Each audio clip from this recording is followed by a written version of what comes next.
আসসালামু আলাইকুম সুপ্রিয় শিক্ষার্থীবৃন্দ, আশা করি সবাই ভালো আছো। মাহবুবস ম্যাথ এন্ড সায়েন্স একাডেমিতে সবাইকে স্বাগত। আজকে আমরা সূচকের কিছু কমন উপযোগী অঙ্ক, যেগুলো প্রাইমারি স্কুল বা নিবন্ধন বা যে কোনো চাকরির পরীক্ষায় আমরা এই প্রশ্নগুলো দেখি। তো আমরা এই বেসিকটা খুব অল্পতে আমরা বোঝার চেষ্টা করব। প্রথমে দেখতে পাচ্ছি √5। তাহলে সংখ্যাটা আমরা আগে লিখবো 5। শুধু রুট যদি থাকে, রুটের জন্য পাওয়ার হয়ে যাবে হাফ। শুধু রুট থাকলে ওই সংখ্যাটা পাওয়ার হয়ে যাবে হাফ। এবার তারপরে আমরা দেখতে পাচ্ছি √3 5। তাহলে আমরা সংখ্যাটা প্রথম 5 লিখবো। যেহেতু রুটের উপরে একটা 3 আছে, তার মানে 1/3। ফর এক্সাম্পল, ধরো আরেকটি প্রশ্ন এরকম থাকতে পারে, ধরো 5√5। এখন তাহলে কি হবে?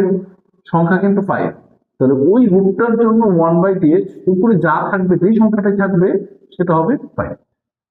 বুঝতে পেরেছ? তারপরেরটা আমরা দেখি √5। তাহলে আমরা প্রথমে আমরা এখানে √5, যেহেতু তার উপরে সংখ্যাটা একটা জোড় সংখ্যা, তাহলে এটাকে আমরা অবশ্যই 2 দিয়ে ভাগ করতে পারি। 2 দিয়ে ভাগ করলে আমরা জানি এখানে হবে 2 গুণ 2। তাহলে এখানে আমরা কি পাচ্ছি?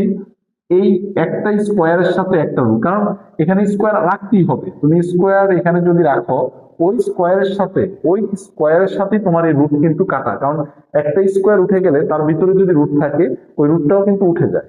তার মানে একটা স্কোয়ারের সাথে রুটটা কাটা গেলে তাহলে থাকতেছে 5, আর আরেকটা 2 কিন্তু থেকে যাচ্ছে। এবং 5 কি স্কোয়ার করলে আমরা জানি 2টা 5 মানে 5 5 25। আশা করি বুঝতে পেরেছ। সেম একইভাবে তুমি কিন্তু এটা এখন হরহামেশাই কিন্তু খুব সহজে করে ফেলতে পারো। √5, এখানে আছে 6, তাহলে এখানে কত দিবে? নিশ্চয়ই 2 দিয়ে ভাগ দিবে। 2 গুণ 3। তাহলে এখানে ওই 5, এই রুট এবং স্কোয়ার তোমার কাটা, তাহলে থাকতেছে 5, তার উপরে থাকতেছে 3 মানে কিউব। 5 কিউব মানে আমরা জানি 3টা 5। 5 5 25, 5 25 125। দেখো, খুব অল্প সময় তুমি কিন্তু একটি গুরুত্বপূর্ণ সূচকের খুব গুরুত্বপূর্ণ বেসিকটা তুমি বুঝতে পেরেছো।